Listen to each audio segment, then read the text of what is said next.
Hello, welcome करता हूँ आपको अपने चैनल में। खुशामदीद, मरहबा, स्वागत है आपका।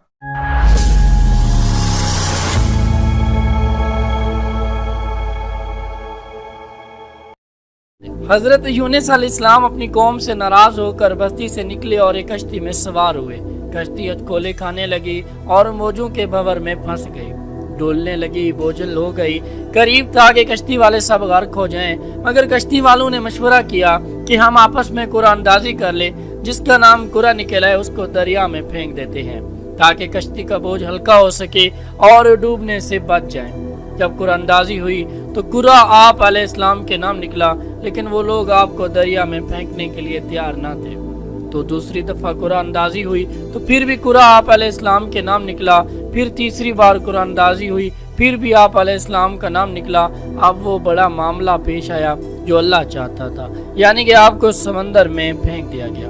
अल्लाह ताला ने इरशाद फरमाया, और यूनुस भी पैगंबरों में से थे। जब भागकर भरी हुई कश्ती में पहुंचे, इस वक्त कुरा डाला तो इन्होंने जिद उठाई। फिर मछली ने इनको निगल लिया और वो मलामत करने वाले थे। वाकया यूं हुआ कि जब आपके नाम कुरा निकला, आपने खुद को समंदर के हवाले कर दिया। अल्लाह ताला ने बहरे खज़र से एक बड़ी मछली भेजी जिसने आपको निगल लिया। अल्लाह ताला ने मछली के नाम फरमान जारी कर दिया कि ये तेरी खुराक नहीं है, बल्कि ये अमानत है, लिहाजा इसका गोश्त नहीं खाना, इसकी हड्डी नहीं तोड़नी। मछली ने आपको पकड़ा और एक अरसा तक आपको समंदर में लिए फिरती रही। और ये भी कहा गया कि इस मछली को एक और बड़ी मछली ने निगल लिया था।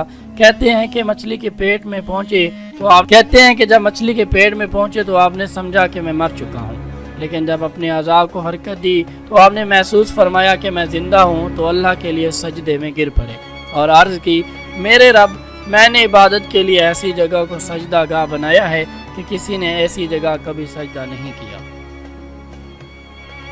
उम्मीद करता हूँ आज की ये मेरी वीडियो आपके लिए मुफीद साबित होगी। आपको अगर पसंद आए तो प्लीज लाइक कर दें, सब्सक्राइब कर दें मेरे चैनल को और दूसरे दोस्तों के साथ शेयर भी कर दें। आपकी दुआओं का तलबगार मोहम्मद रिजवान आपसे इजाजत चाहता है। अस्सलामु अलैकुम वरहमतुल्लाहि वबरकातुहू।